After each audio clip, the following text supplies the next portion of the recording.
Next B unit हमारी है, जिसके अंदर दो टॉपिक हैं। पहला टॉपिक हमारा है उच्चावच निरूपण की विधियां, कि उच्चावच निरूपण की विधियां कौन सी है उसके बारे में हम डिस्कस करेंगे, यानी कि मेथड्स ऑफ सोविंग रिलीफ। देखिए, सबसे पहले हम टॉपिक की बात करते हैं कि हमारा जो टॉपिक है, टॉपिक के अंदर लिखा हुआ है उच्चावच रिलीफ। तो उच्चावच क्या होता है या रिलीफ इंग्लिश में क्या होता है, सबसे पहले हम उसकी बात करें।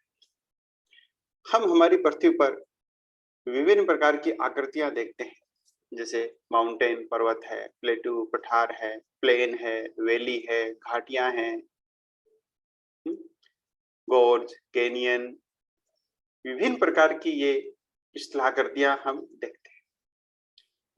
हम इन स्थलाकृतियों को यदि आप गौर से गौर करें तो आप देखोगे या तो ऊपर उठी हुई स्थलाकृतियां हैं या नीचे धसी हुई स्थलाकृतियां हैं।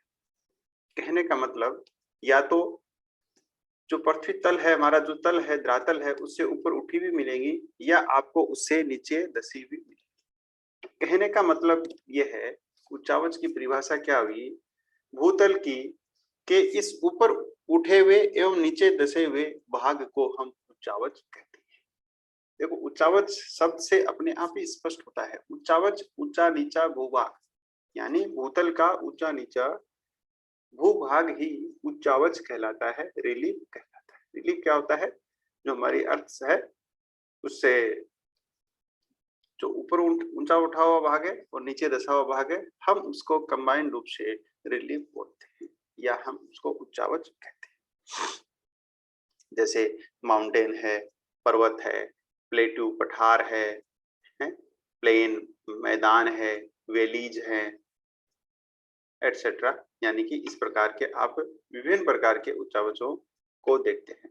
आपने यदि फिजिकल ज्योग्राफी के अंदर आपने पढ़ा है, फर्स्ट चैप्टर यदि आपने पढ़ा हो बुक का, तो उसके अंदर आपने पढ़ा होगा कि जो रिलीफ है, रिलीफ को 3 ऑर्डर में डिवाइड किया गया है।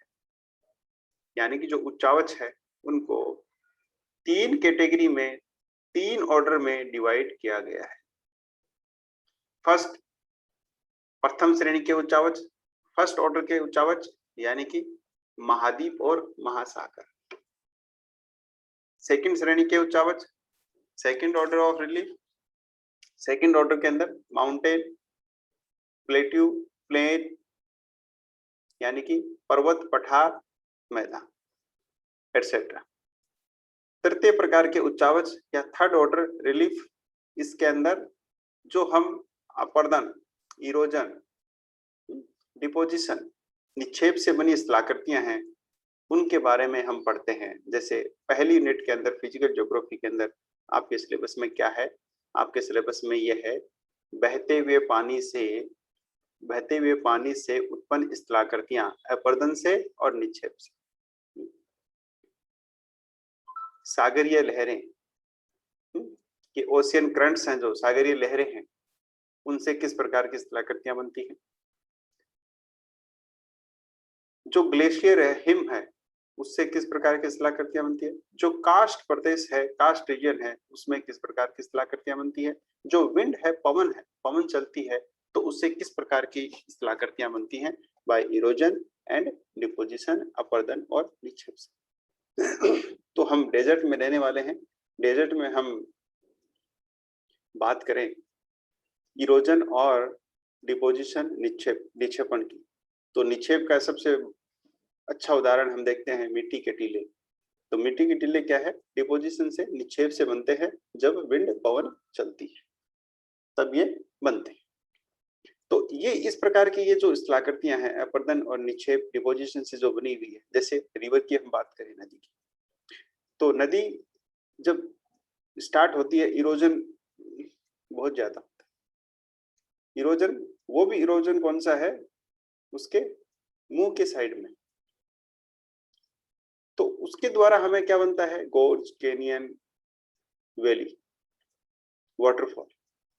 फिर बीच के अंदर हम देखते हैं मियांडर बनता है, और प्रकार की बहुत सारी स्थलाकृतियां बनती है, जैसे कि नदी तटबंध वगैरह है, ये सारी की सारी तृतीय प्रकार के उच्चावच में आती है।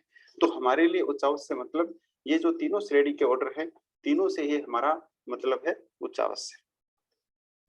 अब बात ये आती है कि यह जो उच्चावच है, जो हमें ये दिखाई देते हैं, इन उच्चावच को ये तो हमें 3 डायमेंशन के रूप में दिखाई देते हैं, और हमें क्या करना है, हमें इनका मैप बनाना है, मानचित्र पर प्रदर्शित करना है कि जो 3 डायमेंशन है वे मैप के ऊपर हम उनको कैसे प्रदर्शित करें, कौन सी विधियां हैं जिनके माध्यम से हम उनको 2 डायमेंशन पर प्रदर्शित करें।